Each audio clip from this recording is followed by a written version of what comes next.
본문의 말씀을 중심으로 그는 흥하여야 하겠고, 이런 제목으로 말씀을 전해드리겠습니다. 오늘의 본문 22절에 보면요, 예수님이 세례를 주셨다고 이렇게 얘기를 하고 있습니다. 그러나 요한복음 4장 2절에 보면은 예수께서 친히 세례를 베푸신 것이 아니요 제자들이 베푸신 것이라 이렇게 기록이 되고 있습니다. 예수님은 이 땅에 있을 때 한 사람도 세례를 베풀지 않았습니다. 심지어 12 제자를 비롯해서 수제자인 베드로에게도 예수님은 세례를 주신 적이 없습니다. 왜냐하면 예수님은 물로 세례를 베푸시는 분이 아니라 불과 성령으로 세례를 주시는 분이기 때문입니다. 순복음 교회의 특징 중에 가장 두드러운 특징은 뭐냐면 성령 세례를 매우 강조합니다. 주일학교 교사를 할 때에도 성령 세례를 받았느냐 그 자격이고요. 또한 집사님이 되는 그 조건에도 반드시 성령 세례를 받아야 된다는 조건이 있습니다.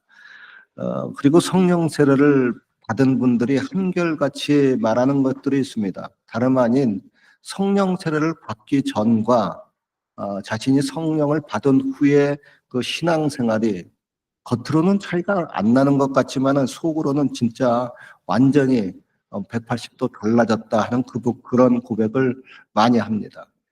제가 목회하면서 노년에 가장 원하고 바라는 것도 바로 그겁니다. 하나님, 우리 교회 성도님들 성령 세례를 좀 베풀어 주셔서 하나님의 마음을 더 많이 이해하고 하나님을 더 많이 사랑할 수 있게 하여 주옵소서, 그런 겁니다. 오늘의 본문에 나오는 그 세례 요한은 이 당시에 영적인 센세이션을 일으킨 슈퍼스타였습니다. 그 주위에 이스라엘 요단강 그 주위에 여러 수많은 사람들이 그에게 다가와 가지고 세례를 받았습니다. 심지어 영적인 그 자존심이 굉장히 센 바리새인들도 그에게 와서 세례를 받았고, 또한 제사장들이나 좀 권력자들 이런 그 사두개인들도 와서 그에게 세례를 받았습니다. 당시에 분봉왕 헤롯 안디바도 세례 요한이 자신의 잘못을 공개적으로 책망했음에도 불구하고 세례 요한을 의인으로 여기며 그를 보호해 주기까지 했습니다. 그런데 예수님이 나타나자 세례 요한의 인기가 갑자기 식어졌습니다. 세례 요한한테 가는 사람들이 다 썰물 빠지듯이 빠져서 모두 다 예수님께로 가는 겁니다. 얼마 전까지만 해도 예수님은 자기가 세례를 베풀어 준 사람입니다. 자기보다 후배입니다. 나이도 세례 요한이 6개월 먼저 태어났습니다. 그리고 예수님과 세례 요한은 육촌지간입니다. 세례 요한이 예수님보다 육촌 형입니다. 한국 사람들의 속담에 사촌이 땅을 사면은 배가 아프다고 하는데, 예수님이 세례 요한과 같은 업종에서 자기보다 늦게 출발을 했고 그 사업에서는 세례 요한이 원조입니다. 그런데 예수님이 자기보다 더 잘 되는 겁니다. 그러니까 기분이 어떻겠습니까? 그것도 조금 전까지만 해도 예수님께로 가는 그 모든 사람들은 다 자기의 손님들이었습니다. 그런데 그들이 우르르 몰려서 옆에 가게로 가는 겁니다. 이때 솔직히 말해서 세례 요한이 얼마나 기분이 안 좋았겠습니까? 선지자였기 때문에 체면이 있어가지고 말은 못해도 거기에서는 그 허탈감이나 상실감이나 패배감이나 무기력함이나 시기와 질투 등등 복잡한 감정에 휩싸일 수가 있습니다. 그럴 수가 있겠죠. 그런 경우 당해보셨는가 모르겠어요. 같은 친구들 같이 지냈었는데 그리고 가까운 친구인데 그가 너무 잘 되고 자기가 오히려 초라해지는 겁니다. 그렇게 되는 경우가 있지 않겠습니까? 자, 그런 감정에 세례 요한이 휩싸일 수가 있어요. 그런데 오늘 본문 25절에 보면 세례 요한의 제자가 유대인과 결례에 대해서 변론을 했다. 즉 물로 세례를 받는 것, 이것은 결례, 다시 말해서 정결의식인데 이것에 대해서 서로 변론을 했다는 거예요. 무슨 변론을 했을까요? 누구한테 세례를 받아야 정결례식의 효과가 더 많이 나타나느냐? 아마 그런 변론을 하면서 이런 말도 오갔을 겁니다. 야, 너희 스승인 세례 요한보다 저기 예수라는 분이 세례를 베푸는데 거기에 더 많은 사람들이 가는 거 보니까 예수라는 분이 너희 스승보다 훨씬 뛰어난 모양이다. 이 이야기를 듣고 세례 요한의 제자들이 기분이 많이 상했습니다. 그래서 스승인 세례 요한한테 달려가서 한탄조로 이야기합니다. 라삐어, 선생님과 함께 요단강 저편에 있던 자, 곧 선생님이 증거하던 자가 세례를 주매 사람들이 다 그에게 가나이다. 우리는 망했어요. 이제 우리 어떻게 하면 좋아요? 이때 세례 요한이 뭐라고 했을까요? 그래? 야, 애들 다 불러 모아, 연장들 다 챙기고 오늘부터 저들과 전쟁이다 하고 조폭조록처럼 그렇게 행동했습니까? 아닙니다. 그는 이렇게 말합니다. 나는 그리스도가 아니요 그의 앞에 보내심을 받은 자라. 신부를 취하는 자는 신랑이나 서서 신랑의 음성을 듣는 친구가 크게 기뻐하리니 나는 이러한 기쁨이 충만하였노라 했습니다. 즉 예수님이 결혼식장의 주인공인 신랑이고요. 자기는 그 신랑을 서빙하는 들러리에 불과하다고 하는 겁니다. 유대인의 결혼 풍습 중에 보면은 신랑의 친구이며 신랑의 들러리를 가르쳐서 쇼시벤이라고 합니다. 이 쇼시벤은 신랑의 결혼식을 준비하기 위해서 이런저런 일들을 도맡아 합니다. 특히 신랑이 오기까지 신부의 방 앞에서 신부가 아무 탈 없이 안전하게 지내도록 지키다가 신랑이 오면 기쁘게 그 자리를 내어주고 떠나는 역할을 합니다. 그게 바로 쇼시벤이에요. 세례 요한은 자신을 가르쳐서 그렇게 쇼시벤이라고 말을 합니다. 자기는 들러리라고 하는 거예요. 그리고 이어서 그는 이런 아주 유명한 말을 합니다. 그는 흥하여야 하겠고 나는 쇠하여야 하리라.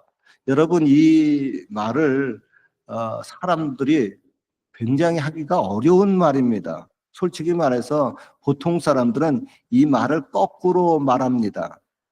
그는 흥하여야 되겠고 나는 쇠하여야 되리라. 그렇게 말하지 않고요. 어떻게 말하냐면 그는 망해야 되겠고 나는 흥하여야 되리라. 그는 빨리 죽어야 되겠고 나는 오래도록 살아야 되리라.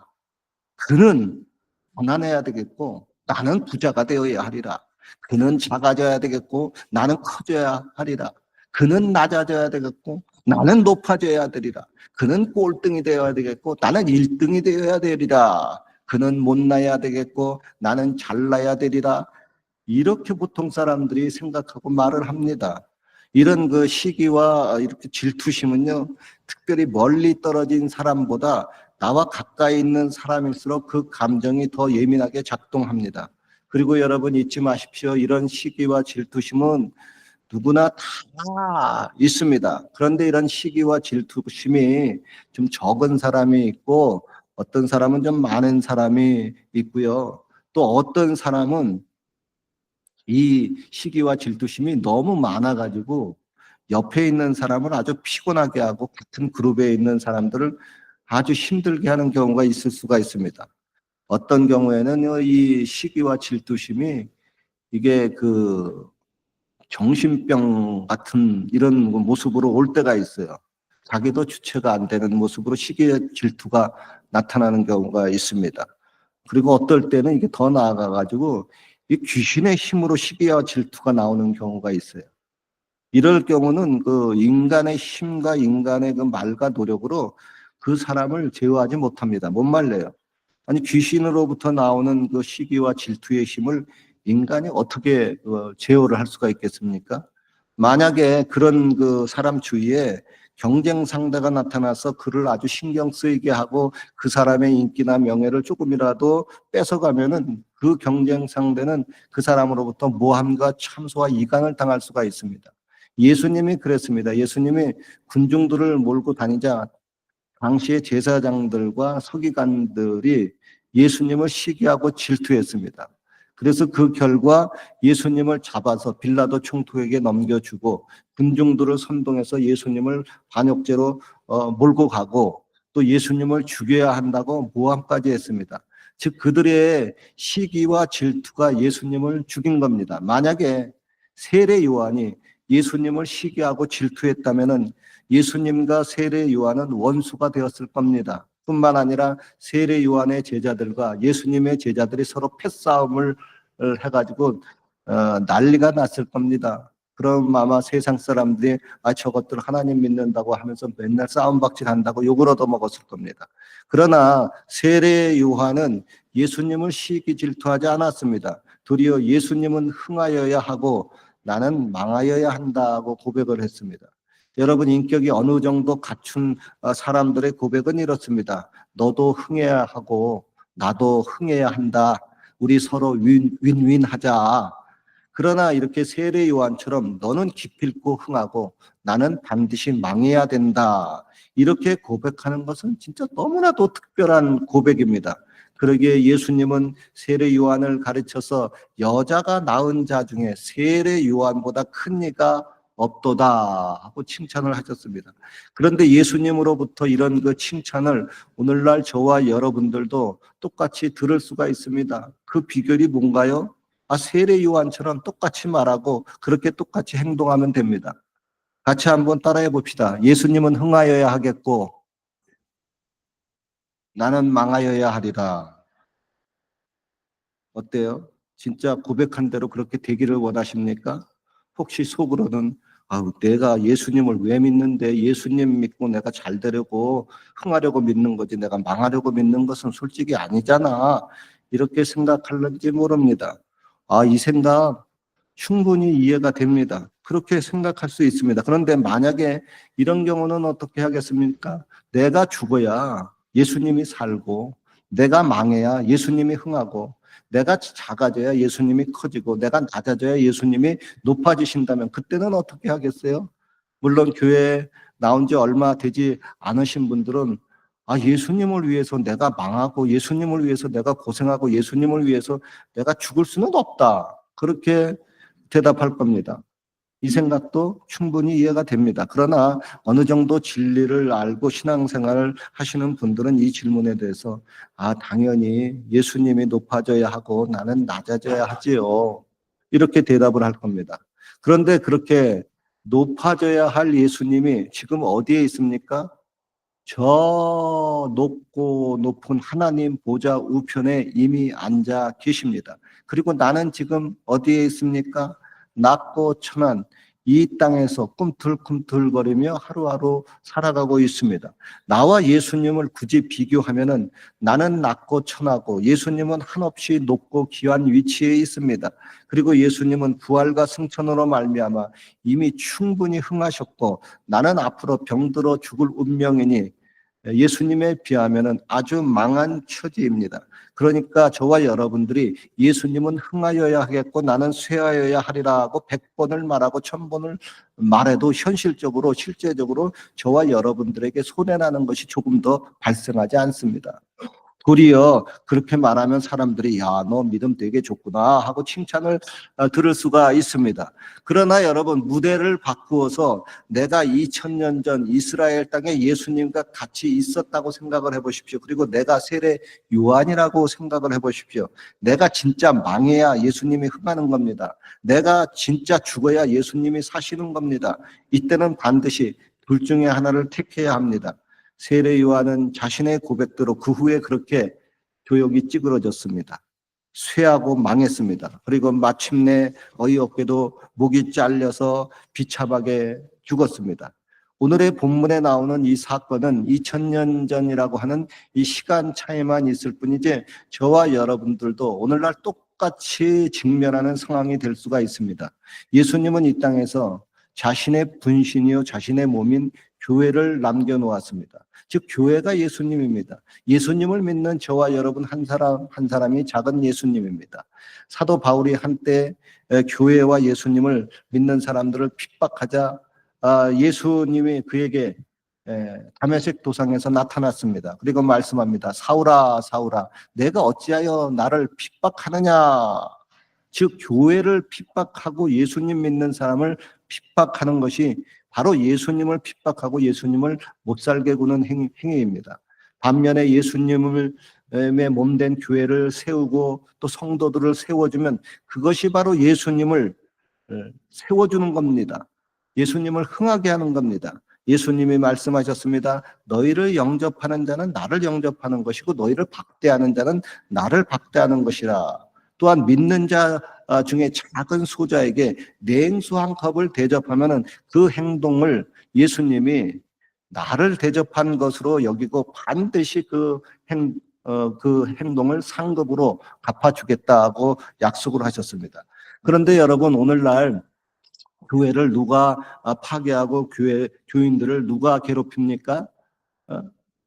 외부의 사람들이 그럴 수가 있겠죠. 그러나 옛날부터나 오늘날에 이르기까지 항상 내부의 적이 그랬습니다. 즉 옆에 있는 사람이, 나와 같이 교회를 다니는 사람이 알게 모르게 이런 행동을 할 수가 있습니다. 그런데 그런 일을 저지르고 나가서 정작 본인은 자기가 무슨 짓을 했는지 잘 깨닫지도 못하고 그런 경향이 있습니다. 왜냐하면 그런 일들은 잘 눈에 드러나지도 않고요. 그리 큰 죄라고 생각되지 않기 때문에 그렇습니다. 그게 바로 누가 나보다 잘 되면 시기하고 누가 나보다 높아지면 질투하는 마음입니다.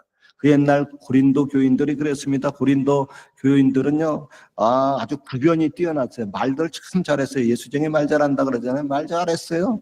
그리고 지식도 많았어요. 또 은사, 하나님의 신령한 은사도 부족함이 없었습니다. 그런데 이상하게 그 교회만 들어가면은 막 분쟁이 계속 있었어요.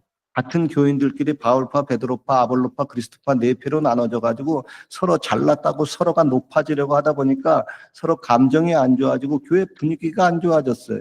여러분 잊지 마십시오. 성도들 간에 서로 시기 질투하는 그런 미움의 감정이 생기면 그것이 알게 모르게 교회를 파괴하는 겁니다.